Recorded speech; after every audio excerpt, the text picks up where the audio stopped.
Hello everyone, I am Renu Jaiswal, reading class 10th section D in Seth Hema Jaipuria School, Banaras पड़ाव campus. मेरी topic है मीराबाई की कहानी। भारत अपनी संस्कृति के लिए पूरे विश्व में यूं ही इतना विख्यात नहीं है। भारत भूमि पर ऐसे कई संत और महात्मा हुए हैं जिन्होंने धर्म और भगवान को रोम रोम में बसाकर दूसरों के सामने एक आदर्श के रूप में पेश किया है। मोक्ष और शांति की राह को भारतीय संतों ने सरल बना दिया है। भजन और स्तुति की रचनाएं कर आम जन को भगवान के और समीप पहुंचा दिया है। ऐसे ही संतों और महात्माओं में मीराबाई का स्थान सबसे ऊपर माना जाता है। मीराबाई भगवान श्री कृष्ण की सबसे बड़ी भक्त मानी जाती हैं। मीराबाई ने जीवन भर भगवान कृष्ण की भक्ति की और कहा जाता है कि उनकी मृत्यु भी भगवान की मूर्ति में समाकर ही हुई थी। मीराबाई के बाल मन में कृष्ण की ऐसी छवि बसी थी कि यौवन काल से लेकर मृत्यु तक मीराबाई ने कृष्ण को ही अपना सब कुछ माना।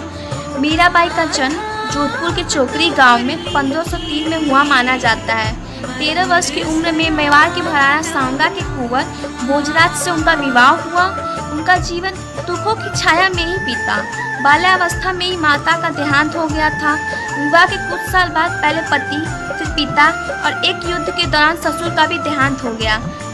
भौतिक जीवन से निराश मीरा ने घर परिवार त्याग दिया और वृंदावन में डेरा डाल पूरी तरह गिरधर गोपाल के प्रति समर्पित हो गई। मीराबाई का कृष्ण प्रेम बचपन की एक घटना की वजह से अपने चरम पर पहुंचा था। मीराबाई के बचपन में एक दिन उनके पड़ोसी में किसी बड़े आदमी के यहाँ बारात आई थी।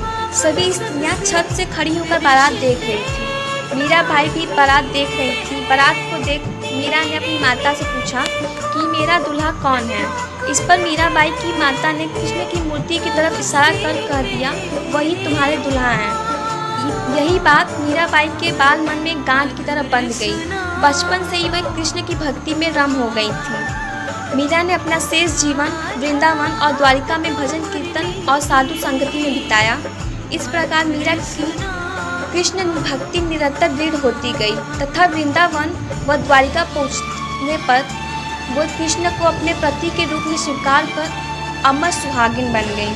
कहते हैं पारिवारिक संतापों से मुक्ति पाने के लिए मीरा घर द्वार छोड़कर वृंदावन में जा बसी थी और कृष्णमय हो गई। इनकी रचनाएं इनके आराध्य कहीं निर्गुण निराकार ब्रह्मा, कहीं सगुण साकार गोपी वल्लभ श्री कृष्ण और कहीं निर्मोही परदेसी जोगों के रूप में संकलित किए गए हैं।